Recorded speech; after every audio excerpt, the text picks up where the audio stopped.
Subscribe कीजिए Raman classes YouTube channel को और बेल आइकन को दबाएं हमारे नए वीडियोस के अपडेट पाने के लिए। कैसे हैं आप लोग। रमन क्लासेस में आपका फिर से एक बार स्वागत है। आज हम लोग बहुत ही इम्पोर्टेंट टॉपिक डिस्कस करने वाले हैं जो कि झारखंड बजट 2019-20 है। तो इसमें हम आपको पॉइंट वाइज बताने वाले हैं। झारखंड बजट इसीलिए बहुत ही इम्पोर्टेंट टॉपिक है क्योंकि इसमें झारखंड में कौन कौन सी नई योजना शुरू की गई, क्या नया किया गया, चाहे वो कृषि क्षेत्र हो, ग्रामीण क्षेत्र हो या शिक्षा विभाग हो, इन सभी के बारे में डिटेल में बताया जाता है। तो इसीलिए इसके बारे में जानना बहुत ही ज़रूरी हो जाता है। आप देखेंगे तो चाहे वह झारखंड एसएससी का एग्ज़ाम हो या जेपीएससी का एग्ज़ाम हो, इसमें 2 से 3 क्वेश्चंस आपके हमेशा पूछे जाते हैं। तो चलिए हम लोग शुरू करते हैं। चलिए, जैसा कि आप जानते हैं कि झारखंड विधानसभा में वित्तीय वर्ष 2019-20 का बजट मुख्यमंत्री रघुवर दास ने करीब 85,429 करोड़ रुपया का बजट पेश किया। तो आपको इसमें याद रखना है कि कितना का बजट आपका रहा। तो आप इसमें याद रखिएगा 85,429 करोड़। तो ये हो गया। उसके बाद दूसरा पॉइंट है इसमें इम्पोर्टेंट कि राजस्व व्यय के लिए 65,803 करोड़ रुपए और पूंजीगत व्यय के लिए 19,626 करोड़ रुपए का प्रस्ताव है। तीसरा पॉइंट है आपका इसमें कि वित्तीय वर्ष 2018-19 में 8.73% वृद्धि के साथ प्रति व्यक्ति आय 83,513 रुपये का आकलन है इसमें।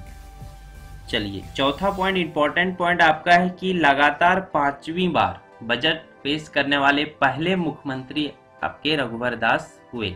और एक इम्पोर्टेंट पॉइंट के बारे में हम लोग डिस्कस करते हैं कि इस बार बजट में चाइल्ड बजट का प्रावधान किया गया। तो इसमें आपके टोटल जो अमाउंट है आपके 6,182.44 करोड़ रुपया का है, ये याद रखिएगा। जिसमें कि राज्य में बच्चों के स्वास्थ्य एवं पोषण पर विशेष ध्यान दिया जाएगा, इसलिए अलग से यह बजट तैयार किया गया है।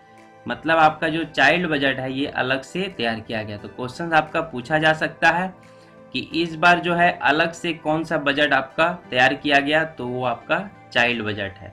टॉपिक वाइज से कर लेते हैं, जिसमें कि पहला हम लोग का है कृषि क्षेत्र। तो कृषि क्षेत्र जो है वो भी बहुत ही इम्पोर्टेंट टॉपिक है। इसमें बहुत सारी नई योजना इस बार शुरू की गई है। तो चलिए हम लोग देखते हैं। देखिए, इसमें आपका वित्तीय वर्ष 2019-20 में प्रस्तावित कृषि बजट में 7,231.40 करोड़ रुपया इस पर रखा गया है। इसका 7,000 याद रखिएगा, 7,231 करोड़ रुपये का इस बार इसमें बजट का प्रस्ताव रखा गया है। और इसमें देखिए दूसरा पॉइंट आपका बहुत ही इंपॉर्टेंट पॉइंट है, किसानों की आर्थिक सहायता के लिए मुख्यमंत्री कृषि आशीर्वाद योजना, ये याद रखिएगा, मुख्यमंत्री कृषि आशीर्वाद योजना की शुरुआत की गई है। तो इस योजना के तहत 5,000 रुपये प्रति एकड़ प्रति वर्ष की मदद मिलेगी। तो ये आपका इम्पोर्टेंट है।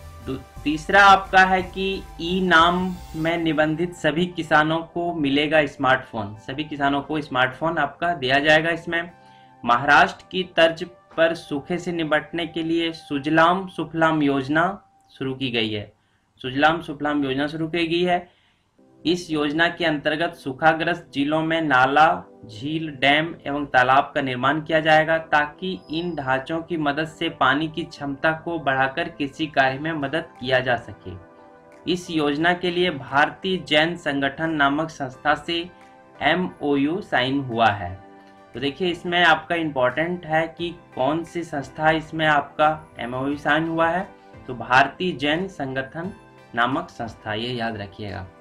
उसके बाद आपका जो पॉइंट है इम्पोर्टेंट पॉइंट उसमें है कि किसानों को धान खरीद पर MSP के अतिरिक्त प्रति क्विंटल 150 रुपये बोनस की भुगतान किया जाएगा।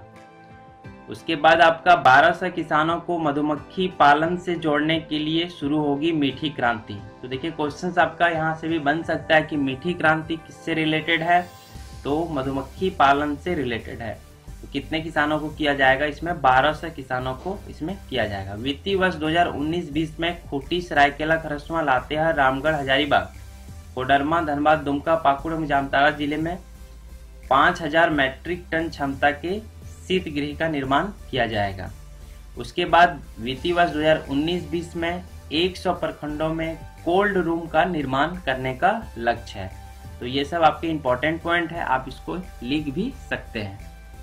और भी बजट के दौरान कुछ आपके इम्पोर्टेंट चीज पे डिस्कस किया गया था, तो चलिए हम लोग उसको देख लेते हैं, जो कि आपका करंट अफेयर से रिलेटेड है और ये आपका इम्पोर्टेंट है। जिसमें कि कहा गया है कि 76 किसानों को राज्य सरकार इजराइल भेज चुकी है, जिनको राज्य सरकार ने मास्टर ट्रेनर बनाया है। सभी किसानों को सूक्ष्म सिंचाई योजना से खेती की जानकारी दी गई है।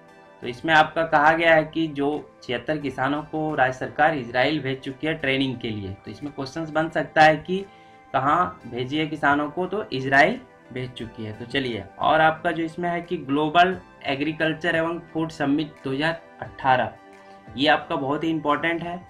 29 और 30 नवंबर 2018 को खेलगांव में टाना भगत इंडोर स्टेडियम में आयोजित ग्लोबल एग्रीकल्चर एवं फूड समिट 2018 की शुरुआत केंद्रीय कृषि मंत्री राधा मोहन सिंह ने की है। तो इसमें आपका देखिए कि समिट में 10,000 से अधिक किसान और 2,000 से अधिक प्रतिनिधि मंडल शामिल हुए और राज्य के कई जिलों से किसान एवं कृषक मित्र यहाँ पे पहुंचे।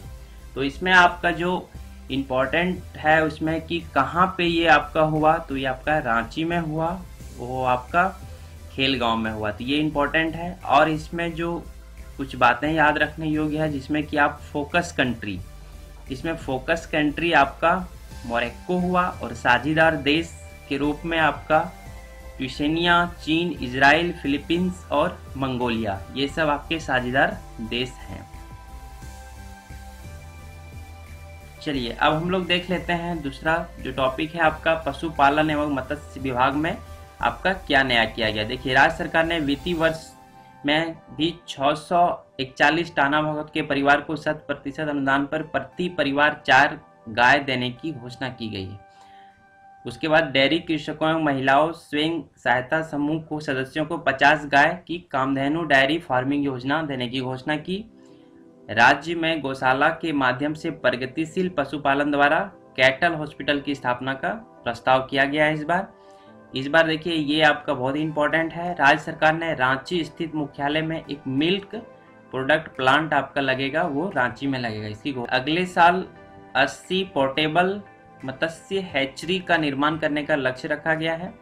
आर्थिक सामाजिक सुरक्षा प्रदान करने हेतु 1,28,684 मछुआरों को सामूहिक आकस्मिक दुर्घटना बीमा योजना के अंतर्गत बीमित किया गया है, जिसमें कि आपका है कि मृत्यु अथवा पूर्ण स्थायी अपंग होने पे बीमा कंपनी द्वारा 2 लाख रुपए का भुगतान किया जाएगा। उसके बाद मछुआरे परिवारों को रहने का स्वस्थ परिवेश प्रदान करने के उद्देश्य से वेद व्यास आवास योजना के अंतर्गत कुल 2,735 मछुआरों परिवारों के लिए पक्का आवासों का निर्माण किया जा रहा है। 2019-20 में भी 2,100 मछुआरों परिवारों का पक्का आवास की योजना प्रदान की जाएगी। तो इसमें देखिए, एक बार क्वेश्चन आपका पूछा भी गया कि वेद व्यास आवास योजना किसके लिए है या किससे संबंधित है, तो ये आपका मछुआरा परिवारों से संबंधित है। तो ये क्वेश्चन आपका इम्पोर्टेंट है। चलिए हम लोग और कुछ देख लेते हैं।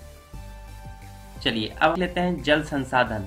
तो जल संसाधन में आपका देखिए इसमें क्या क्या पॉइंट है। तो इसमें मैं बता दूं आपको कि वित्तीय वर्ष में 300 चेक डैम, 20 उद्भव सिंचाई योजना का निर्माण तथा 350 लघु सिंचाई योजना तथा तालाब के जीर्णोद्धारण का लक्ष्य रखा गया है। तो इस योजना को पूरा होने से पलामू और गढ़वा में इसमें आपको सिंचाई की सुविधा उपलब्ध होगी। तो मैं बता दूं आपको कि पलामू में आपका 12,570 तथा गढ़वा में 2,320 हेक्टेयर भूमि की सिंचाई की सुविधा उपलब्ध होगी।